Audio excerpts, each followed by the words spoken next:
तो हेलो बच्चा लोग, welcome back to JTP classes. बच्चों, जो हमारा आज का टॉपिक है that is regarding +2 class. Topic का नेम है प्रिज्म, बहुत इंपॉर्टेंट है। यूनिट है ऑप्टिक्स। कॉपी और पेन रखो हाथ में बच्चों, प्रॉपरली नोट्स बनाकर चलना, बहुत ज्यादा इंपॉर्टेंट टॉपिक है ये। इसके अंदर होगा क्या, आप देखो। प्रिज्म आप लोगों ने 10th में भी पढ़ा है बच्चों के। प्रिज्म क्या करता था, वहां पर आपने डिस्पर्जन ऑफ लाइट की था। एक व्हाइट लाइट थी, उसको स्प्लिट किया था 7 कलर्स के अंदर। तो प्रिज्म की शेप के बारे में आपको प्रॉपरली पता है कि एक ट्रांसपेरेंट मटेरियल है, दो रिफ्रैक्टिंग फेसिस के अंदर वो जो कवर अप है उसे हम बोलते हैं बच्चों प्रिज्म। जो एक पोजीशन ऐसी सिचुएशन बनी उसे हम बोलते हैं प्रिज्म। पूरी तरह से ग्लास के साथ बना हुआ है, ट्रांसपेरेंट है सिंपली की भाषा में। ओके, क्योंकि रेन ड्रॉप्स भी छोटे छोटे प्रिज्म्स की तरह काम करते हैं, तो हम ग्लास बोलने की बजाय ऐसा बोले कि ट्रांसपेरेंट मटेरियल। ओके, और आप लोगों की जो लैब है वहां पर prism in the form of glass आपके पास प्रेजेंट है। ओके, तो क्या होगा, इसके ये जो दोनों फेसिस है बच्चे, इसको हम बोलते हैं रिफ्रैक्टिंग फेसिस। ओके, यहां से रिफ्रैक्शन होती है। ये जो दोनों के बीच का एंगल है ना, इसको हम बोलते हैं angle of prism. Angle of prism या रिफ्रैक्टिंग एंगल। किसका एंगल? प्रिज्म का, जो रिफ्रैक्टिंग फेसिस के बीच का एंगल है। और ये जो एज है इसको हम बोलते हैं रिफ्रैक्टिंग एज। क्लियर? प्रिज्म की डायमेंशन आपको पूरी तरह से क्लियर हो चुकी है। अब बच्चों एक टॉपिक है angle of deviation. Angle of deviation. अच्छा, एंगल ऑफ डेविएशन होगा क्या? अपने फोकस से भटक जाना, वो डेविएशन है। अब यहां पर किस चीज को भेजा जा रहा है और जो चीज भटक रही है वो कौन सी है? रे गई किसके ऊपर? इसके ऊपर। अपने रास्ते से भटक कर किसी और साइड चली गई, कितने एंगल के साथ भटकी, वो क्या हो गया? Angle of deviation. तो कैसे समझेंगे उसको? ये मेरे पास क्या बन गया? एक प्रिज्म। ये पूरा इसका अपर व्यू है। ये जो पीछे वाली साइड है ये कौन सी है? रिफ्रैक्टिंग फेसिस है। वहां पर जाकर कोई रे इंसिडेंट की यहां पर।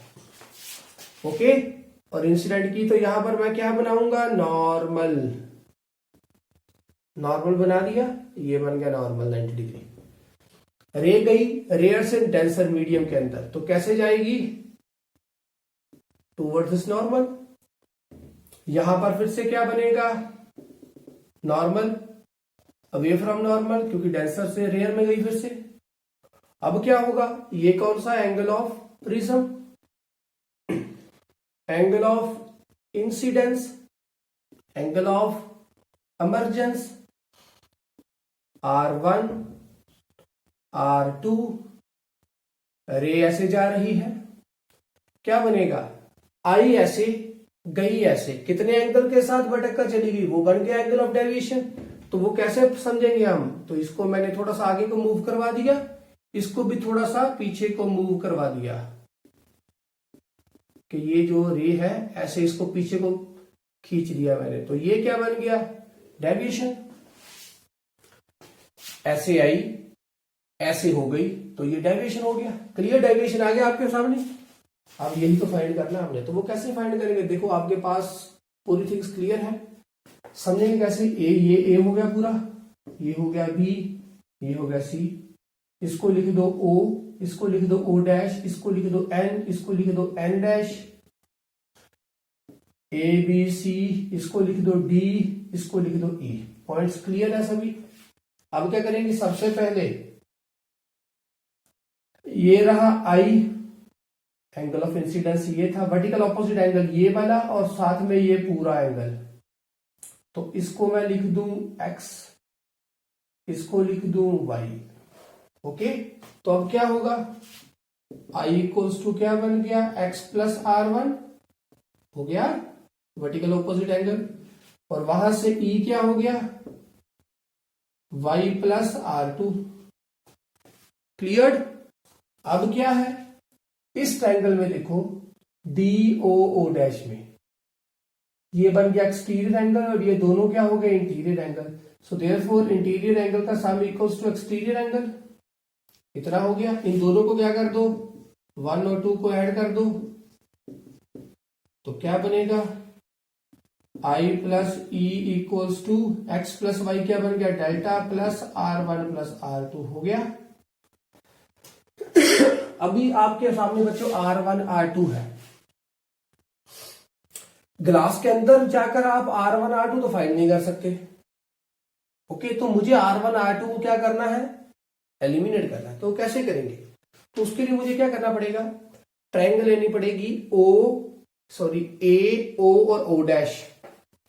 कौन सी ट्रायंगल ली, in triangle A O dash. इसमें sum of angles equals to 180 degree कर दो, तो वो क्या होगा, एंगल ए है मेरे पास, एंगल ओ मेरे पास है कोई नहीं है, O plus O dash angle equals to 180 degree. A तो मेरे पास है, ए एंगल ऑफ प्रिज्म होगा, ओ ये वाला एंगल ओ कौन सा एंगल, ये वाला सारा एंगल। अभी ये एंगल मेरे पास नहीं है, तो वो क्या होगा, ये मेरे पास क्या था 90 डिग्री था नॉर्मल। इसमें से ये एंगल सारा बन गया 90 माइनस R1 क्या आ गया, ये सारा आ गया, तो वो क्या है, एंगल ये O है, तो क्या हो गया 90 माइनस R1। इसी तरह से इसका भी क्या होगा 90 minus R2 equals to 180 degree. यहां पर ये पूरा 90 है, ये माइनस कर दो तो ये पूरा आ गया 90 180 इक्वल्स टू 180। तो ए क्या निकल कर आ गया, R1 प्लस R2 हो गया। यहां पर फिल कर दो तो क्या बन गया, I plus E equals to delta plus A. तो डेल्टा निकालो, वो क्या होगा I plus E minus A. तो इसमें से I की वैल्यू आपके सामने है, E की वैल्यू आपके सामने होगी, एंगल ऑफ प्रिज्म आपको गिवन होगा, तो निकाल लोगे तो ये डेविएशन आपके सामने आ गई, फाइंड करनी थी, डेविएशन हो जाएगी। सेकेंड बात, एक और बात अच्छे से समझना इसको बच्चों, जब आप इसको एक्सपेरिमेंटली करोगे ना, इसी चीज को लेकर चलते हुए, तो आपके सामने कोई कर्व बनेगी। वो कैसे बनेगी, जब इसको आप सॉल्व आउट करोगे, आई की वैल्यू आपको लेगो, आप अपने अकॉर्डिंगली लोगे, और उसी अकॉर्डिंगली आप ई की वैल्यू आपके सामने, ये रे यहां से पास होगी, इसके अंदर से यहां से आप देखोगे, पिंस लगाओगे प्रॉपरली, इसको इसके ऊपर पिंस लगाओगे, यहां से देखोगे कि क्या वो पिंस आपको दिख रही हैं। ओके, अगर आपको वो पिंस दिख रही हैं तो बच्चों यहां से आप क्या करोगे, वो रे को पास आउट निकलते हुए बाहर वो पिंस लगाओगे, तो ये रे आपकी बाहर निकलनी चाहिए, तो उसी अकॉर्डिंगली आप यहां पर एंगल रखोगे। तो अगर आपको यहां से रे बाहर निकलती हुई नजर नहीं आ रही, तो एट दैट टाइम क्या होगा कि आपका ये जो एंगल आई है ना, ये बच्चों लेस देन है किससे, मिनिमम एंगल ऑफ इंसिडेंस से। कि हर एक प्रिज्म का कोई मिनिमम एंगल ऑफ इंसिडेंस होता है, उससे ज्यादा डिग्री का एंगल आई होना चाहिए, तभी ये रे यहां से बाहर निकल कर आएगी। अगर उससे कम हो गया तो क्या होगा, यहां पर और कम हो जाएगा, और जब यहां पर जाकर इस सरफेस के ऊपर R2 बनेगा ना, वो क्या होगा, वो R2 ग्रेटर देन होगा क्रिटिकल एंगल ऑफ इंसिडेंस से। इसके क्रिटिकल एंगल ऑफ इंसिडेंस, अब ये इंसिडेंट कर रहे हैं तो इससे ज्यादा का एंगल होगा वो क्रिटिकल एंगल ऑफ इंसिडेंस से। तो एट दैट टाइम वो डेंसर की रे डेंसर में ही चली जाएगी, बाहर नहीं निकलेगी, तो टोटल इंटरनल रिफ्लेक्शन यहां पर हो जाएगी। तो देयरफॉर यहां पर आपका जो एंगल है ना, वो ग्रेटर देन होना चाहिए मिनिमम एंगल ऑफ इंसिडेंस से, ताकि ये वाली कंडीशन जो है ये पॉसिबल ना हो सके। क्लियर, तो कोई ना कोई मिनिमम एंगल ऑफ इंसिडेंस आपके सामने होना चाहिए, मिनिमम एंगल ऑफ इंसिडेंस। तो इस साइड को मेरे पास है एंगल ऑफ इंसिडेंस, इस साइड को है मेरे पास डेविएशन। ग्राफ बनाओगे जो आप, वो मैं अभी आपको समझाऊंगा। तो मान लो ये है मेरे पास एंगल ऑफ इंसिडेंस, तो इसी के अकॉर्डिंगली जब आपने मिनिमम एंगल ऑफ इंसिडेंस रख दिया, कोई value minimum angle of incidence की रख दी, तो आपके सामने यहां पर डेविएशन आनी शुरू हो जाएगी। आप ये भी सॉल्व करोगे, ये भी देखोगे कितना ई निकल कर आया, मेजर करोगे, तो डेविएशन आपके सामने आ जाएगी। तो वो डेविएशन और इसका मिनिमम एंगल ऑफ इंसिडेंस और डेविएशन का मार्क लगाओगे, आपने ये लगा दिया। उसके बाद आप कोई ना कोई एंगल लेते जाओगे, तो आपके सामने एक ग्राफ बनेगा। वो कैसा बनेगा, कुछ ऐसे, कुछ ग्राफ आपके सामने बच्चों ये बनकर नजर आएगा। ओके, कुछ ऐसे। तो अगर आपने वो ऐसे मार्क आपके सामने नजर आ रहा है तो इसमें आपने क्या देखा बच्चों कि जैसे जैसे आपका एंगल ऑफ इंसिडेंस बढ़ता जाएगा डेविएशन एंगल कम होता जाएगा। एक वैल्यू आएगी किसकी, आई की, एंगल ऑफ इंसिडेंस की, जहां पर डेविएशन की एंगल वैल्यू क्या होगी, मिनिमम होगी। एक एंगल ऑफ इंसिडेंस ऐसा आएगा जहां पर डेविएशन की एंगल की वैल्यू क्या होगी, मिनिमम होगी। उसके बाद जैसे ही आपने एंगल ऑफ इंसिडेंस और बढ़ाया तो वो फिर से डेविएशन क्या है, इंक्रीज होती जाएगी और एक मैक्सिमम वैल्यू कहां तक जाएगी, 90 डिग्री तक। एंगल ऑफ इंसिडेंस मैक्सिमम 90 या 90 से थोड़ा सा कम 90 तक आप जा सकते हो। तो क्या हुआ देखो, तो इसका मतलब क्या हुआ कि जब आपने मिनिमम एंगल ऑफ इंसिडेंस से लेकर चले तो मैक्सिमम एंगल ऑफ इंसिडेंस कितना होना चाहिए, 90 तक। और एक इसके साथ और बात जो खास है वो क्या है, जैसे जैसे ये एंगल बढ़ता जाएगा कर्व आपके सामने नजर आती जाएगी। जब आप देखोगे किसी भी एक पर्टिकुलर पॉइंट के ऊपर, मान लो आपने कोई ऐसा पर्टिकुलर पॉइंट आपने अपने अकॉर्डिंगली मेजर किया, तो आप देखोगे बच्चों अगर आपका एंगल ऑफ इंसिडेंस ये है ना, तो वही लाइन अगर स्ट्रेट जाकर कहीं पर कट कर रही है तो ये जो एंगल दूसरा बनेगा ना, ये कौन सा होगा, यहां पर आप नीचे को जाकर पॉइंट लगाकर देखना, ये इमर्जेंट एंगल आएगा आपके सामने। ये बात बहुत इंपॉर्टेंट है कि ये मैंने कैसे शो किया, वो इसलिए शो किया बच्चों, यहां से रे गई ऐसे वापस आ रही है, यहां पर अगर मैंने कोई मिरर रख दिया, मिरर रखने का मतलब क्या कि अगर जो रे यहां से ऐसे आ रही थी, यहां से वो फिर से वापस चली गई तो वो इसी रास्ते को फॉलो करती हुई वापस जाएगी। तो इसका मतलब यहां पर ये जो ई था अब क्या बन जाएगा, आई, और ये क्या बन जाएगा, ई। तो डेविएशन क्या रहेगी, सेम। सो देयरफॉर जब कभी भी हमारे पास कोई आई की वैल्यू निकल कर आती है, जैसे यहां पर आई है, तो ये मिनिमम एंगल ऑफ इंसिडेंस, इसको मैं आई एम लिख देता हूं इसके लिए। जब कभी भी मैं आई की वैल्यू रखूंगा एट दैट टाइम ई आएगा मेरे सामने, तो वो उसके लिए एंगल ऑफ डेविएशन क्या रहेगा, सेम रहेगा। ओके, तो जब कभी भी मैं इसको ई आई बनाऊं तो ये मेरे पास ई निकल कर आएगा, जब मैं इसको आई बनाऊं तो ये मेरे पास ई निकल कर आएगा। तो डेविएशन एट दैट पॉइंट्स पे क्या होगी, बिल्कुल होगी सेम। समझ में आई बात बच्चों? आप इसको आराम से फाइंड करके चलना, क्योंकि आपने आई को यूज किया, ई निकाला, डेविएशन आपके सामने आ गई, ए आपको पता है, तो आपको प्रूफ करना है। जब इसको आप ग्राफ को बना लोगे तो बाद में इसको क्रॉस चेक करके देखना जरूर एक्सपेरिमेंट के दौरान कि जो आपने ई की वैल्यू, आई की वैल्यू रखी थी बच्चों, वही आई की साथ अगर आपकी जो ई की वैल्यू आपने फाइंड की हुई होगी, तो इसमें आप जब उस लाइन को आगे को मिलाओगे जाकर, तो क्या वो उस जिस पॉइंट पे जाकर कट करेगी उसको आप नीचे को रख कर देखना, जो वैल्यू आई होगी क्या आपकी वही वैल्यू ई की आई है।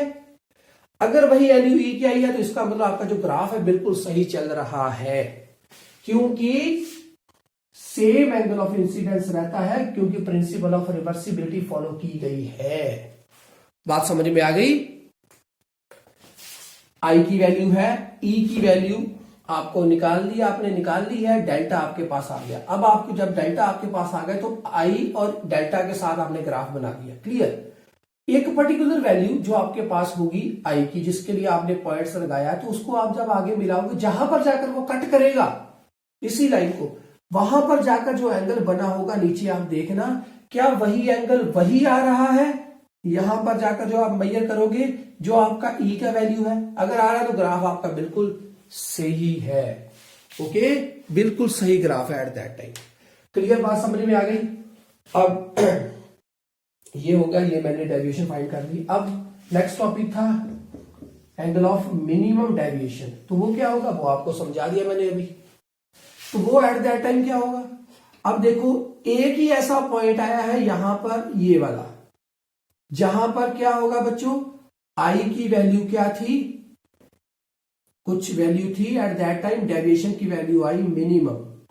जब मैं इसको सीधा मार्क करवाऊं, किसी और को जाकर ये कट नहीं करेगी, तो ये कट भी कहां पर करेगी, यहां पर ही करेगी। सो एट दैट टाइम जो आई की वैल्यू होगी वही क्या वैल्यू होगी, ई की होगी। समझ में आई बात? अगर आपको ये पिछला पॉइंट क्लियर है तो ये भी पॉइंट आपको क्लियर होगा।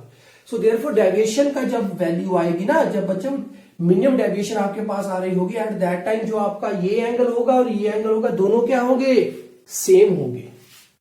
Okay, so at that time क्योंकि एक ही पॉइंट के ऊपर कट हो रही है, तो at that time minimum deviation के लिए जो एंगल ऑफ इंसिडेंस होगा वही एंगल ऑफ इमर्जेंट के लिए भी एंगल, ये दोनों एंगल क्या होंगे एट दैट टाइम, सेम होंगे। और वन मोर थिंग, तो वो आपको कैसे क्रॉस चेक होगा कि ये जो बीसी लाइन है ना, इसके साथ ये जो लाइन जा रही है, ये जो रे जा रही है, इसके अंदर से होकर ये वाली रे और ये रे दोनों आपस में कैसे होंगी, पैरेलल होंगी।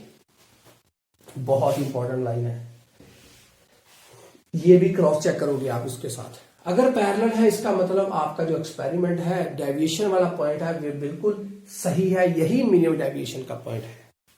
क्लियर बच्चों, समझ में आ गई बात? तो एट दैट टाइम कुछ ये हो गया, अब डेविएशन, मिनिमम डेविएशन ही तो फाइंड करनी है, तो वो बच्चों कैसे फाइंड करेंगे वो देखते हैं अभी। तो उसके लिए क्या है, ये आपके सामने आ गया। अब कैसे करोगे डेविएशन फाइंड? हमें क्या पता है, म्यू की वैल्यू, म्यू क्या वैल्यू क्या है बच्चों, sine i upon sine r. इसी केस में देख लो, म्यू की value refractive index equals to mu equals to क्या होगा, mu two upon mu one. Okay, वही आ गया म्यू। ओके, म्यू की वैल्यू क्या आ गई, sine i upon sine r. अब साइन आई की वैल्यू क्या है, ये रहा साइन आई और नीचे है साइन आर। तो मैंने यहां पर आपको बोला एट दैट टाइम क्या होगा, आई और ई दोनों क्या होंगे, सिमिलर होंगे, सेम होंगे। आई और ई दोनों सेम होंगे, तो यहां पर फिल कर दो ना इसको। कहां पर फिल करोगे, यहां पर फिल करोगे। तो जब डेविएशन क्या होगी, मिनिमम, आई और ई दोनों क्या होंगे, सेम, तो क्या हो जाएगा 2i, आई प्लस आई 2i, माइनस क्या होगा ए आ गया। तो ए क्या होगा बच्चों एट दैट टाइम, जब ये दोनों एंगल सेम है तो ये क्या होगी, ये वाले एंगल दोनों भी क्या होंगे, R1 R2 भी सेम होंगे। सो डेविएशन जब ये आ रही है तो इसके लिए दो कंडीशंस हैं। कंडीशंस नहीं है, जो बिल्कुल मानी गई बातें हैं, जो कि सच होगा जब एक्सपेरिमेंट भी आप इसको करोगे, कि I1 I इक्वल्स टू ई होगा और R1 इक्वल्स टू R2 होगा। ओके, तो क्या होगा, ए की वैल्यू क्या होगी, 2 ऑफ आर। इसकी वैल्यू मैंने आर लिख दी, इसकी भी आर लिख दी, 2 ऑफ आर आ गया। तो क्या होगा, आर की वैल्यू क्या आ गई, ए बाई 2 हो गया। अब क्या करोगे, यहां पर फिल करो, ये रहा वही आर, जो R1 था मैंने यहां पर लिख दिया आर। अब साइन आई की वैल्यू क्या आ गई, आई है मेरे पास, कहां पर रहा आई, ये रहा आई। ओके, तो यहां पर मैंने आई की वैल्यू पहले फाइंड करनी पड़ेगी। ए की वैल्यू क्या है, ए की वैल्यू आ गई मेरे पास, ए रहा ये, तो इसके ऊपर मेरी वैल्यू पहले फिल करनी पड़ेगी इसकी। मुझे यहां से आई चाहिए, तो आई क्या होगा, डेल्टा प्लस ए, डेल्टा मिनिमम प्लस ए अपॉन क्या होगा 2। ये आ गई वैल्यू आई की। आर की वैल्यू क्या है, ए बाई 2। ओके, लिखो यहां पर वैल्यू इसकी। साइन आई की वैल्यू क्या आ गई, sine of delta minimum plus A by 2 upon sine of A by 2। Okay, equals to mu. ये मेरे पास वैल्यू निकल कर आ गई बच्चों। अब इसको हम बोलते हैं प्रिज्म का फॉर्मूला। इसको क्या बोलते हैं, प्रिज्म फॉर्मूला। तो अभी आपको ये भी क्लियर हो गया होगा। तो इसको हम बोलते हैं प्रिज्म फॉर्मूला। और ये कब होगा, ये डेविएशन कब आई है, मिनिमम डेविएशन, जब ये दोनों चीजें क्या है, सेम है। तो मेरे पास ये फॉर्मूला बन के आ गया एट दैट टाइम। क्लियर बच्चों, मिनिमम डेविएशन आपके सामने है, तो इसको हम बोलते हैं प्रिज्म फॉर्मूला।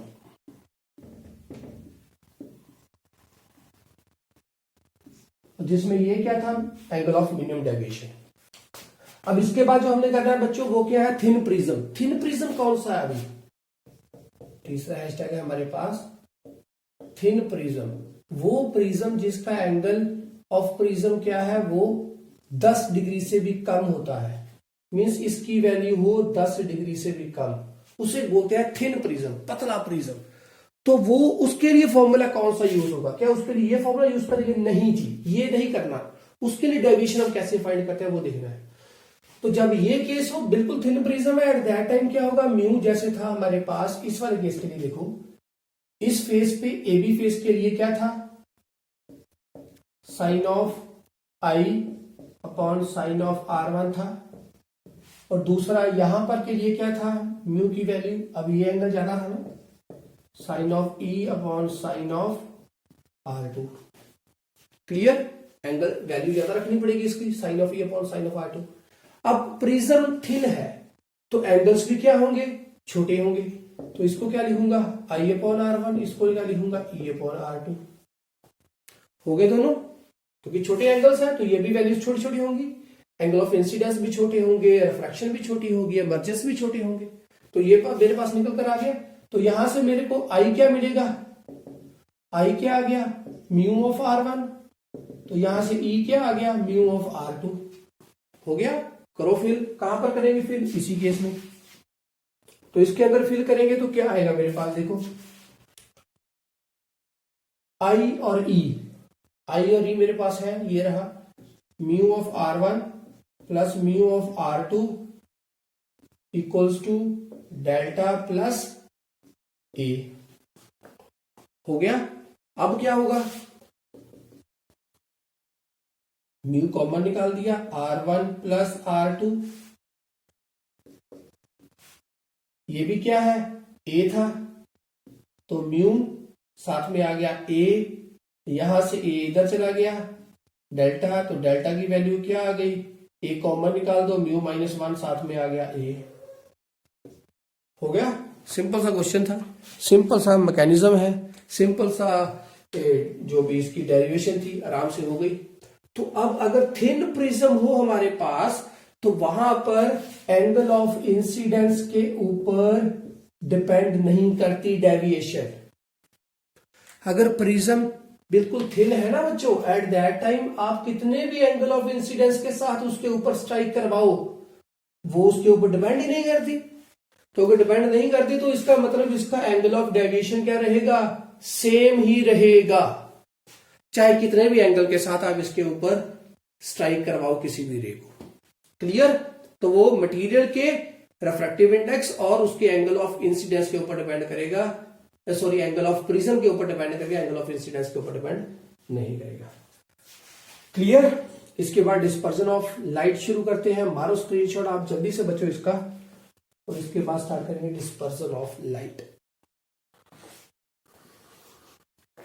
तो बच्चों नेक्स्ट टॉपिक है हमारे पास dispersion of light. Dispersion of light का मतलब क्या है कि एक जो व्हाइट लाइट है जब उसको हम किसी भी प्रिज्म के अंदर से पास करते हैं तो बच्चों वो अपने 7 कंस्टिट्यूएंट कलर्स में ब्रेक डाउन हो जाती है, क्योंकि 7 कलर से मिलकर बनी है व्हाइट लाइट। ओके, तो वो अपने सातों ही कलर्स में क्या है, वो बिखर जाती है, टूट जाती है, और हमें एक स्क्रीन के ऊपर उसके सातों के सातों कलर नजर आते हैं। तो वो क्या बनता है, VIBGYOR, violet, indigo, blue, green, yellow, orange और रेड। ये कलर हमें नजर आएंगे। सबसे ऊपर रेड नजर आएगा, वायलेट आएगा नीचे। सो देयरफॉर ये यहां से इंसिडेंट की थी लाइट, तो ये बड़ी लाइट सीधी जानी चाहिए थी। अब मिनिमम डेविएशन किसकी आई है, रेड की। मैक्सिमम किसकी आई है, वायलेट की। ये देखो मैक्सिमम वायलेट की है, मिनिमम रेड की है।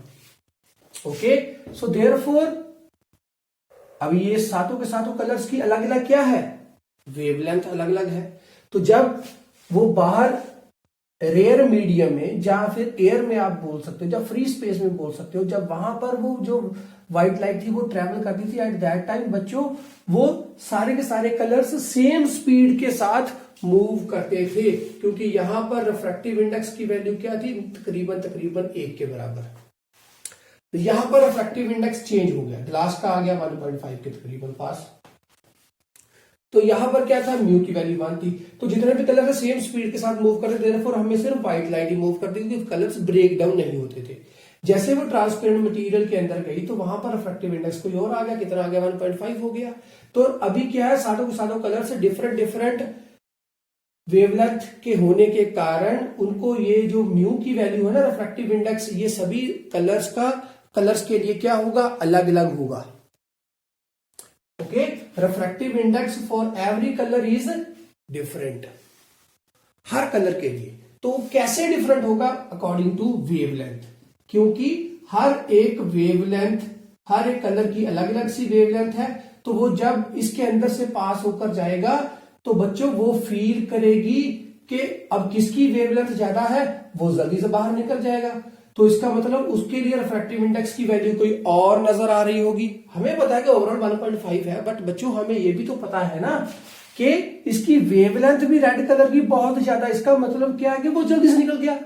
अब रिफ्रैक्टिव इंडेक्स क्या करता गया था कि वो कितना ज्यादा डेंसर है, वो कितना ज्यादा प्रॉब्लम क्रिएट करवा रहा है।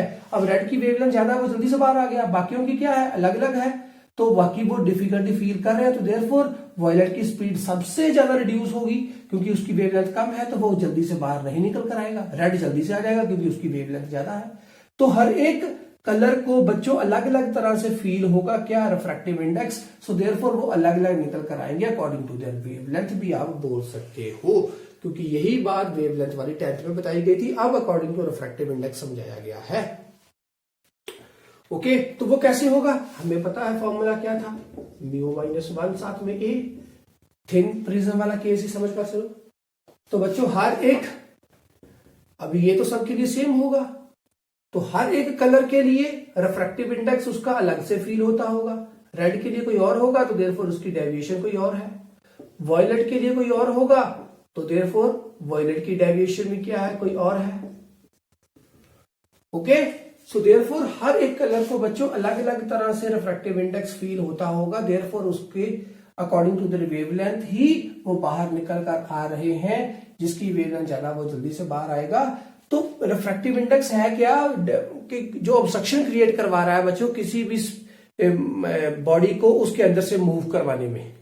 जो बॉडी मूव करे उसको ऑब्स्ट्रक्शन दे रहा है, तो हर एक कलर को अलग से देगा। तो वही चीज क्या है कि वेवलेंथ, अब जिसकी वेवलेंथ ज्यादा वो जल्दी निकल आएगा बाहर, एक ही थिंग है।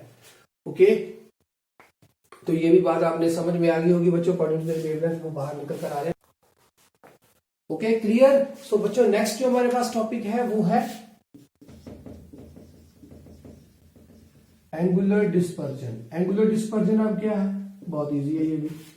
एंगुलर डिस्पर्जन क्या था, अब ये जो डेविएशन मेरे पास आई है किसकी है, रेड के लिए है। ये किसके लिए थी, वॉयलेट के लिए है।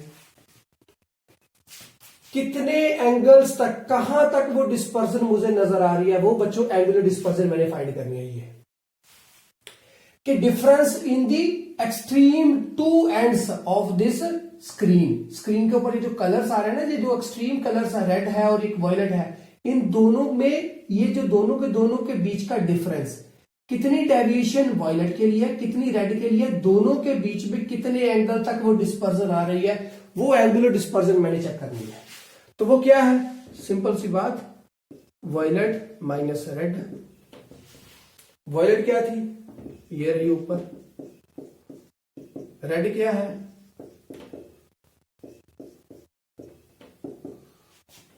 ए कॉमन म्यू वी -1, यहां पर माइनस है तो ये हो गया minus mu r, minus minus plus, और यहां पर ये हो गया, सॉरी ये तो पहले ही था बाहर कॉमन निकाला हुआ, माइनस के साथ माइनस चला गया तो रह क्या गया अंदर, mu b minus mu r. तो ये ही तो मैंने फाइंड करना था। तो ये भी किसके ऊपर डिपेंड करता है, एंगल ऑफ इंसिडेंस के ऊपर डिपेंड नहीं करता, सिर्फ नेचर ऑफ द मटेरियल और एंगल ऑफ प्रिज्म के ऊपर। ओके, दो जो एक्सट्रीम कलर्स है ना, दो उनके बीच में कितनी डेविएशन है, वो क्या है, एंगुलर डिस्पर्जन। ओके, तो इसके बाद बच्चों जो नेक्स्ट टॉपिक है हमारे पास वो कौन सा है, डिस्पर्सिव पावर। तो देखो बच्चों, डिस्पर्सिव पावर अब क्या है? डिस्पर्सिव पावर होता क्या है? Angular dispersion upon mean deviation.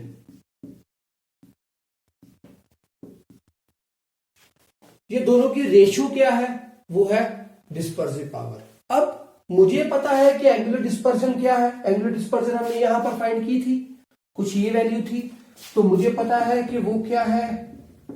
v minus r upon mean deviation क्या है? ये मीन डेविएशन मीन्स इनका जो इस व्हाइट लाइट का जो मीन है, मीन कौन सा, किसको कंसिडर किया जाता है? येलो को। जो येलो लाइट है ना बच्चों, उसको मीन कंसिडर किया जाता है कि इसका जो मीन होगा वो ये है। तो देखो मीन कैसे निकालते हैं हम? हमें अगर येलो का मीन निकालने को बोला जाए वो क्या होगा? इन दोनों को आप कर दो, रेड और वॉयलेट को ऐड कर दो, डिवाइड बाय 2 कर दो, तो वो मीन आ गया इसका। अब येलो का ही रिफ्रैक्टिव इंडेक्स फाइंड करने को बोला हो तो वो क्या होगा? इसका और इसका, रेड का और वॉयलेट को ऐड करो, डिवाइड बाय 2 कर दो, इसका मीन आ गया। तो ऐसे भी आप इसको आराम से फाइंड कर सकते हो। तो ये मेरे पास हो गया डेविएशन। अब मीन डेविएशन है, इसका मतलब येलो की बात हो रही है। तो यहां पर इसकी वैल्यू, ऊपर वाली की वैल्यू क्या थी मैंने निकाली? v माइनस आर, यहां पर है साथ में a, डिवाइडेड क्या है? ये बात। अब ये क्या था? म्यू माइनस 1, साथ में a, कट कर दिया। दोनों का डेविएशन में चेंज, रिफ्रैक्टिव इंडेक्स में चेंज, तो इसको हमने कुछ ऐसे लिख दिया। चेंज मीन्स दोनों का जो रिजल्ट आएगा वो कुछ डी म्यू आ गया, अपॉन क्या कर दिया? Mu minus 1। ये क्या है मेरे पास? Dispersive power. ओमेगा के साथ लिखते हैं डिस्पर्सिव पावर। ओके, क्लियर बच्चों? तो अब ये भी किसके ऊपर डिपेंड करता है? नेचर ऑफ द मटेरियल के ऊपर, और एंगल ऑफ प्रिज्म के ऊपर डिपेंड ये नहीं करता। याद रखना इस बात को भी। तो ये छोटे छोटे से टॉपिक थे जो हमने आज करने थे प्रिज्म के अंदर। उम्मीद है आपको हमारा ये जो लेक्चर था जितना इजी वे में हो सकता था बच्चों आपके लिए किया है, पसंद आया होगा। पसंद आया हो तो चैनल को लाइक शेयर सब्सक्राइब भी करना, दब कर करना। और आज के लिए बस इतना ही। खुश रहे, खुशहाल रहे, पढ़ते रहे, पढ़ाते रहे। लाइफ को क्या करना, enjoy. Bye bye, take care. Screenshot मार दो बच्चों जल्दी से। ख्याल रखो अपना बच्चों।